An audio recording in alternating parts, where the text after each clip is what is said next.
tanpa berpanjang-panjang, berikan aplaus yang meriah pada Pak Anies Rashid Baswedan. Terima kasih Kakak Willy, Kakak Prananda yang saya hormati, teman-teman sekalian. Saya berdiri sini ya, biar kelihatan semuanya sampai paling belakang. Assalamualaikum warahmatullahi wabarakatuh. Horas, selamat siang semuanya. Terima kasih, saya senang sekali ada kesempatan di sini. Kakak Prananda, terima kasih atas kesempatannya untuk bisa diskusi dengan teman-teman muda di Medan ini. Ini Medan, Bung. Ya. Kemarin ketika datang ke sini suasana emang beda. Teman-teman sekalian, kita mau bicara tentang anak muda. Saya tidak akan bicara banyak. Jadi saya usul kita lebih banyak berdiskusi. Saya ngomong sedikit saja. Sesudah itu silakan teman-teman menyampaikan pikiran, pertanyaan. Nanti insya Allah kita jawab. Nah, yang unik dari anak muda adalah dia punya masa depan lebih panjang daripada masa lalu. Lebih panjang masa lalu, bukan soal hitungan harinya, tapi pandangannya. Kalau orang tua menuliskan biografi, kalau anak muda yang menuliskan rencana masa depan, itulah anak-anak muda. Karena itu anak muda selalu melihatnya ke depan. Kalau ada orang yang lebih banyak bercerita tentang masa lalu, walaupun hitungan usianya masih kecil, sesungguhnya dia sudah tua. Jadi kalau ada di antara teman-teman ini, hitungan umurnya 20-an, tapi ceritanya masa lalu terus, you are old. Anda tua. Tapi sebaliknya, kalau ada orang hitungan tahunnya sudah panjang, tapi yang dibahas tetap masa depan, maka sesungguhnya dia masih muda, masih muda. Nah, yang berada di sini adalah anak-anak yang kelihatan ke depan. Nah, saya melihat teman-teman ke depan, kita punya tradisi yang luar biasa tentang peran anak muda. Anak muda itu bawa kebaruan. Anak muda itu punya keberanian. Dan anak muda itu punya perspektif yang unik terhadap semua hal. Disitulah keunikannya anak-anak muda. Karena itu ketika anak-anak muda itu memilih untuk sibuk, memilih untuk berkiprah, ini anak-anak muda ini sedang menyiapkan masa depan. Jadi teman-teman di sini, kalau ada anak muda yang sibuk, waktunya habis untuk kegiatan, apapun kegiatannya, maka kita boleh pandang, ini adalah stok pemimpin kita di masa depan. Ya. Tapi kalau dia longgar, nah ini bukan stok pemimpin ke depan. Pemimpin ke depan ini orang-orang yang pada sibuk dengan segala macam aktivitasnya. Yang OSIS mana di sini? Yang OSIS SMA. Yang mahasiswa? Yang mahasiswa. Buat teman-teman mahasiswa, OSIS ini aktivis-aktivis yang harus bisa, kalau dalam pengalaman kami, saya dulu aktif di OSIS, aktif di mahasiswa juga aktif, dan dari pengalaman tentang aktivitas itu, bekal itu dirasakan manfaatnya kemudian hari. Pada saat aktifnya yang dapat cuma lelahnya aja, sibuknya saja. Tetapi sesungguhnya pengalaman ketinggalan saja, ketinggalan pelajaran tuh. Anda, ini hari Sabtu sih, kadang-kadang ikut aktivitas hari sekolah, kehilangan pelajaran, ketinggalan di antara teman-teman yang lain. Ketinggalan itu saja, itu adalah sebuah problem yang nanti kemudian akan kita hadapi di masa pasca belajar. Jadi buat teman-teman semua di sini, saya ingin sampaikan pada semuanya, terima kasih. Terima kasih Anda memilih repot, terima kasih Anda memilih aktif, terima kasih Anda memilih untuk menghabiskan waktu untuk bergerak mengembangkan kepemimpinan Anda ke depan. Nah, nanti suatu saat Anda akan ambil manfaatnya. Saya ingin berpesan, jangan sampai aktif di luar kelas, dalam kelasnya tidak aktif. Jangan sampai juga aktif dalam kelas, luar kelasnya tidak aktif. Dua-duanya aktif. Jadi kalau aktif itu jangan aktif di luar kelas saja, tapi juga di dalam kelas. Dua-duanya dapat. Dengan cara seperti itu, maka kompetensi pribadi Anda didapatkan, tapi peran di masyarakat dirasakan. Karena itulah anak muda saya sering sampaikan dua peran, menyiapkan masa depan sekaligus juga berperan di masa kini, terlibat dalam urusan masyarakat, seperti halnya Anda hadir dalam forum ini. Jadi teman-teman sekalian, Saya dengan senang hati berdiskusi lebih jauh Kakak Willy. Kalau boleh kita berikan kesempatan, silahkan bertanya bebas, diskusi bebas, nanti kita akan saling tukar pikiran, saling belajar di forum ini. Terima kasih. Makasih Kakak Anies. Kita berikan aplaus sekali lagi. Teman-teman semua, terima kasih buat pertanyaannya. Saya catat semua di sini. Jadi kalau buka HP itu bukan nulis WA. Kadang-kadang kita kalau buka HP dikira menulis WA, bukan. Ini nulis catatan dari apa yang tadi teman-teman sampaikan di sini. Gini, ini banyak sekali yang ditanyakan spektrumnya. Pertama, Bung Ismail, mana ini Ismail tadi? Bung Ismail bicara tentang bagaimana pemuda membangun ke depan. Teman-teman, anak-anak muda tidak menunggu kesempatan. Anak-anak muda itu merebut kesempatan. Kalau Anda menunggu kesempatan, Anda bukan anak muda. Anak muda itu rebut kesempatan. Jadi pertanyaan tadi yang disampaikan juga oleh Rizky, Bung Rizky. Tadi soal anak muda ingin berperan juga, ambillah peran itu. Jangan menunggu diberikan peran. Ambillah peran itu. Apa? Lihat apa yang ada di sekeliling kita. Terlibat. Kalau boleh saya ceritakan apa yang kami kerjakan di Jakarta. Jakarta itu ketika kami melakukan kegiatan-kegiatan pembangunan di Jakarta, kami secara langsung mengundang anak-anak muda untuk terlibat. Kalau Anda datang ke Jakarta, lihat halte-halte bis di Jakarta, itu ada signage, peta kendaraan umum, rutenya. Yang bikin bukan Pemprov, anak-anak muda. Mereka yang membuat, kami yang mencetak, kami yang menggandakan, dan kami tulis di situ. Ini hasil buatan namanya Forum Diskusi Transportasi Jakarta yang isinya semua anak-anak muda Jakarta. Kami tidak mau bilang ini bikinan kami, bukan, memang bikinan kita.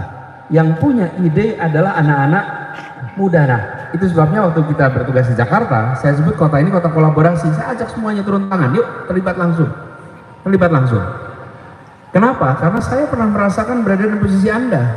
Waktu itu kita melihat, ini kita mau berperan, yuk kita tawarkan. Jadi kami membuka, silahkan yang berperan. Nah, buat teman-teman semua, lihat apa yang peran bisa dimainkan di sini.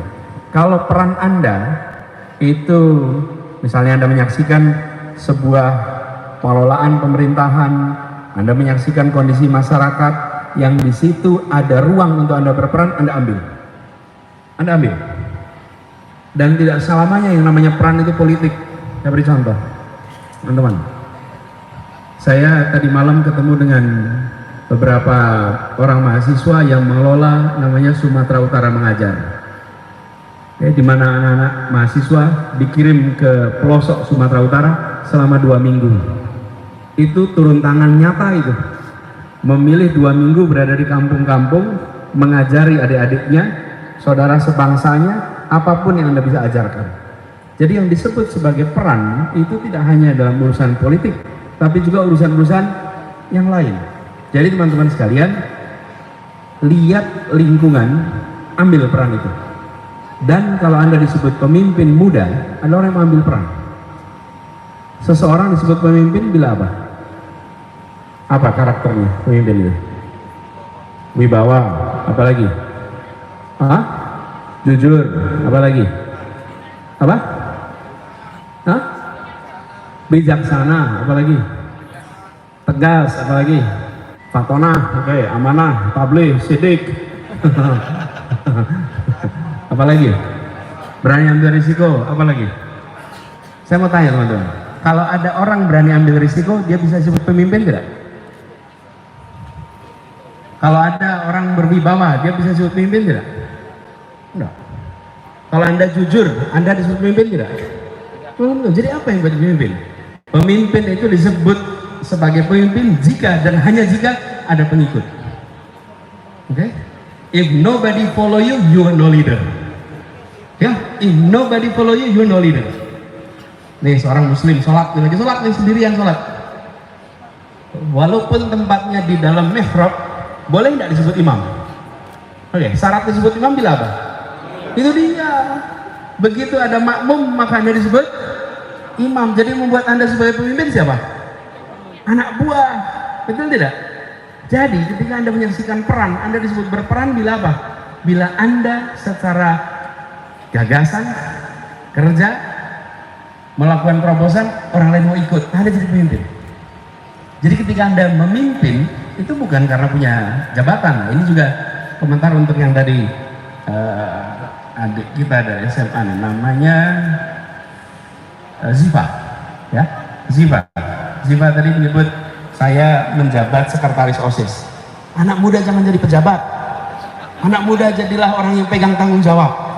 Kak, saya sedang bertanggung jawab sebagai sekretaris. Jangan bilang pejabat, oke? Pejabat itu nanti orang-orang tua aja yang kasih pejabat. Okay? Saya adalah orang yang sedang bertanggung jawab. Jangan sebut diri sebagai sedang menjabat, bukan. Inilah pemimpin muda. Pemimpin muda itu bukan karena diakui orang tua. Pemimpin muda karena dia diakui oleh sebayanya. Karena itu Anda disebut sebagai pemimpin muda. Okay? Jadi buat teman-teman semua di sini, ambil peran itu, nanti otomatis Anda akan berkontribusi dan Anda diakui sebagai pemimpin. Kan orang-orang sekitar Anda nanti akan mengakui kepemimpinan Anda. Kalau orang diakui kepemimpinan oleh orang tua, itu namanya pejabat muda. Pejabat muda, usianya muda tapi dikasih jabatan sama orang tua. Yang Anda butuhkan adalah pengakuan dari sebaya. Disitulah letak kekuatan anak-anak muda. Kemudian tadi ada pertanyaan dari Ananda. Mana Ananda tadi? Ananda, tanya bagaimana bisa meningkatkan percaya diri. Nomor satu, kalau saya boleh usul, sebagai anak-anak muda, jangan pernah tengok anak muda lain dengan pandangan merendahkan. Jangan pernah. Oke, ketika Anda menyaksikan, misalnya bilang begini, sekarang anak-anak muda tidak menunjukkan ciri kepahlawanannya. Jangan. Ada banyak yang siap jadi pahlawan. Itu tadi anak-anak muda Sumatera Utara yang mau bekerja 2 minggu di pelosok-pelosok Sumatera Utara, mereka adalah pahlawan-pahlawan bagi kampung-kampung yang didatangi. Betul tidak? Ya, kita punya stok. Nah, soal meningkatkan percaya diri, memang pandemi ini membuat sebagian proses belajar jadi berjarak karena menggunakan teknologi. Tapi jangan keliru, ada pengalaman tambahan yang didapat di sini. Jadi di satu sisi kita kehilangan interaksi langsung, tapi di sisi lain kita mengalami percepatan penggunaan teknik saja di dalam jangka teman-teman kurang confident saja. Anda bikin aktivitas yang memungkinkan orang untuk ngobrol, untuk diskusi, tapi jangan dimulai dengan judgement. Jangan mulai begini, percaya diri kita program langsung buat kegiatan, langsung aja konkret. Ada tadi pertanyaan soal politik ini catur atau tinju. Kelihatannya catur dan tinju. Dan catur dan tinju. Gini, kalau yang politik yang saya pahami adalah berkecimpung di wilayah publik untuk kepentingan orang banyak, membawa aspirasi, membawa gagasan untuk tujuan bersama kita. Itulah proses politik. Dan teman-teman yang sekarang sedang aktif, Anda sesungguhnya terlibat dalam proses politik. Politik tingkat OSIS, politik tingkat mahasiswa, Anda sesungguhnya terpilih. Bahkan lagi kemarin, yang jadi OSIS dipilih tidak? Dipilih. Itu adalah proses politik sesungguhnya. Teman-teman yang aktif semua di sini, Anda mengikuti proses politik. Nah, di dalam proses politik ini, teman-teman, saya usul tinggikan ide, bawa gagasan. Jangan berpolitik tanpa gagasan, bawa ide, bawa gagasan. Sehingga ketika Anda berpolitik, Anda punya sesuatu yang Anda tuju, Anda punya misi, Anda punya tanggung jawab yang akan ditunaikan. Nah, dalam politik tidak ada musuh, adanya lawan. Tapi jangan pernah ada musuh. Seperti olahraga itu tidak ada musuh. Tidak ada pertandingan sepak bola klub A musuh klub B. Nggak ada. Yang ada lawan, ada istilah musuh. Nah, dalam politik jangan Anda lihat namanya musuh, tapi lihat sebagai lawan. Kenapa? Kalau musuh saling menghabisi, kalau lawan saling menguatkan. Ya, lawan itu saling menguatkan. Lawan debat itu teman berpikir, betul? Lawan badminton teman olahraga, iya. Lawan partai adalah teman demokrasi, iya. Tapi kalau ada yang membayangkan sebagai musuh, udah salah rute itu. Salah rute. Makanya dibangun kebiasaan lawan itu dari mulai mahasiswa, dari mulai siswa. Bagi mereka yang pernah terlibat gerakan mahasiswa, yang pernah terlibat di dalam aktivitas masa muda pasti tidak akan pernah memandang lawan politik sebagai musuh, nggak akan pernah. Karena sudah terbiasa debat, sudah terbiasa dalam kompetisi, proses politik biasa, relax. Dan itu yang juga membuat kalau kita terima kritik, relax. Mau zaman mahasiswa sering dikritik. Dan Anda mimpin sidang tuh, mimpin sidang, wih rame betul itu. Yang pegang palu kadang-kadang palunya hilang. Lagi mikir lagi kemana nih palu? Pengalaman yang pada sidang-sidang ini penuh dengan segala macam dinamika, relax menghadapinya. Jadi saya usul jangan terpaku, Angelica, jangan terpaku dengan analogi yang belum tentu tepat. Karena catur ataupun tinju itu adalah analogi, belum tentu analogi itu tepat. Jadi jangan usah dibandingkan. Karena dalam proses politik ini adalah proses Anda membawa tinggi, mulia. Tadi Kakak Willy cerita, ada nama Soekarno, ada nama Hatta, ada nama Syahrir. Di sini ada tokoh dari Medan namanya Adam Malik. Mereka itu profesinya apa coba? Politisi. Politisi mereka itu. Tapi mereka kita tonton sebagai teladan, betul? Dia bukan sedang bermain catur dan bukan sedang bertinju. Dia sedang membawa misi mulia, betul tidak? Iya, bawa misi mulia untuk kebaikan orang banyak. Yang dia sendiri belum tentu merasakan manfaat langsung dari kebaikan yang dia usahakan. Itulah orang-orang politik yang membawa kemuliaan. Jadi kita pandang politik ini sebagai sebuah wilayah untuk berbuat kebaikan bagi orang banyak. Itulah wilayah politik. Karena itu jangan takut masuk wilayah politik. Jangan pernah takut masuk wilayah politik. Kalau ada yang bilang politik itu kotor, tanya balik. Kalau sektor lain bersih apa? Tidak ada kotor dan bersih karena sektor. Kotor dan bersih karena bagaimana kita menjalankannya. Ada tadi beberapa pertanyaan tentang pendidikan dan SDM. Ini kalau saya buat usul. Jangan pakai istilah SDM. Jangan pakai istilah sumber daya manusia.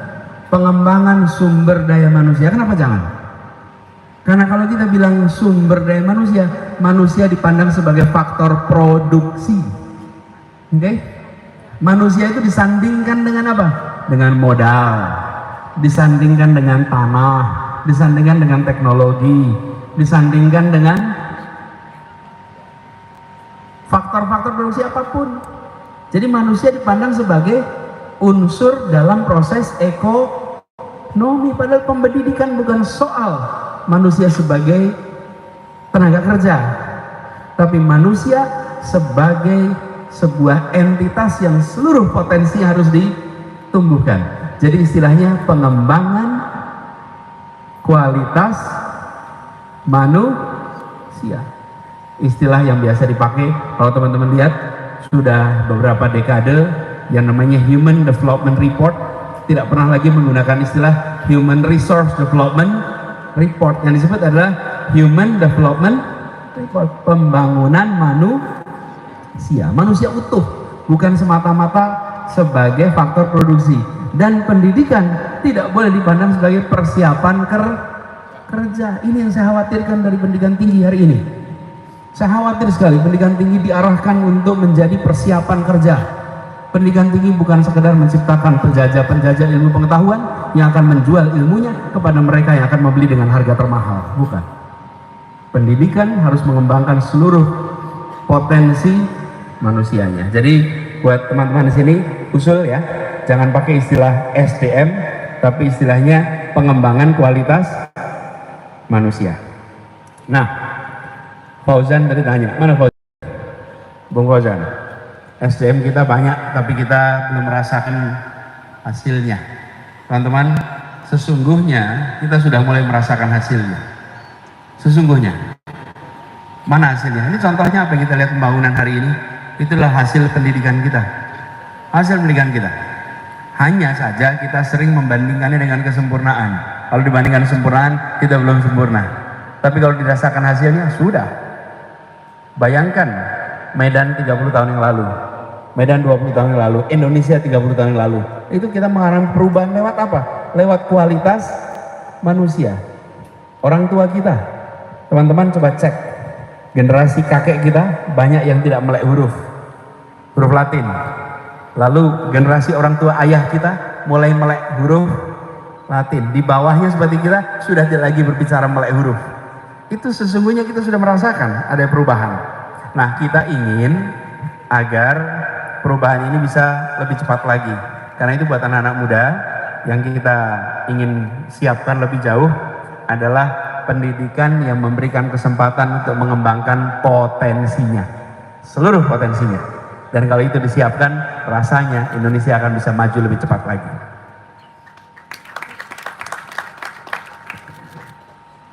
Waktu. Ya, ini pertanyaannya 9 jadi. Saya jawab singkat aja ya. Teman-teman, untuk ke depan terkait dengan pendidikan, sesungguhnya kuncinya ada pada kualitas pendidik, kualitas guru untuk SMA ke bawah, dan untuk perguruan tinggi harus dikembalikan. Bagaimana perguruan tinggi bisa menjadi tempat bagi siapa saja tanpa harus membebani biaya yang tinggi untuk kuliahnya. Itu salah satu yang paling penting. Karena kalau sekarang ini banyak biaya kuliah yang mahal yang menyebabkan mereka yang masuk kuliah sudah dari keluarga yang makmur, sehingga kesempatan kuliah itu menjadi terbatas.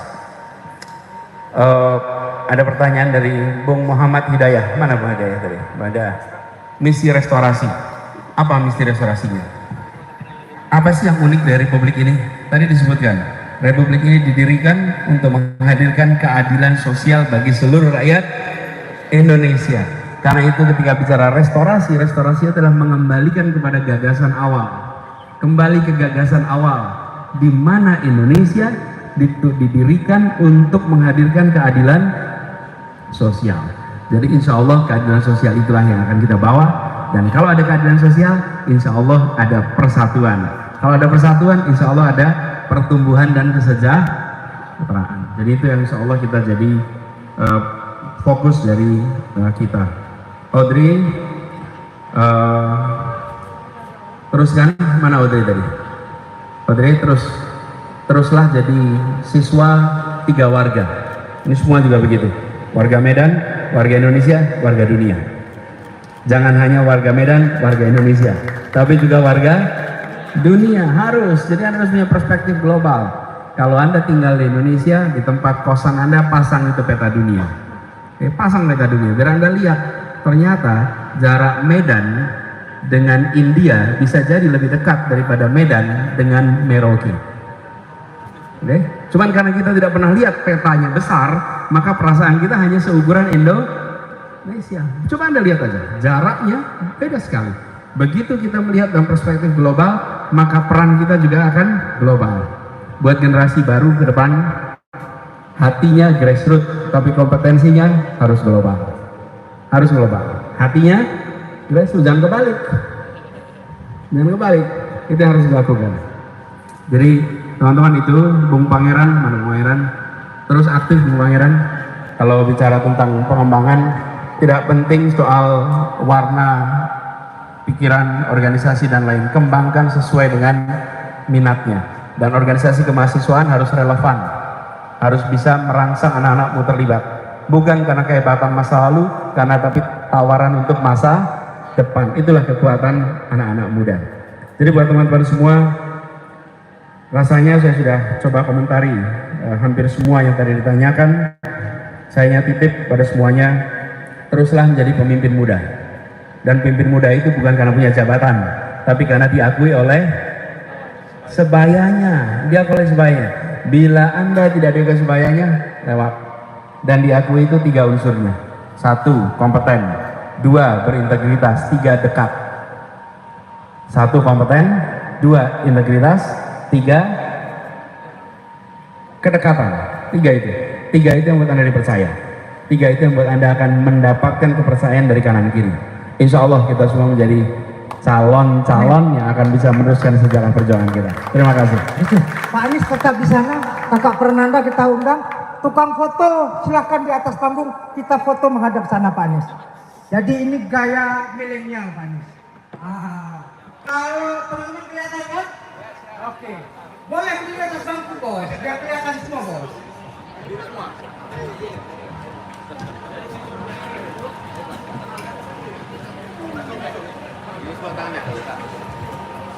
Oke, yang belakang di bang, yang belakang.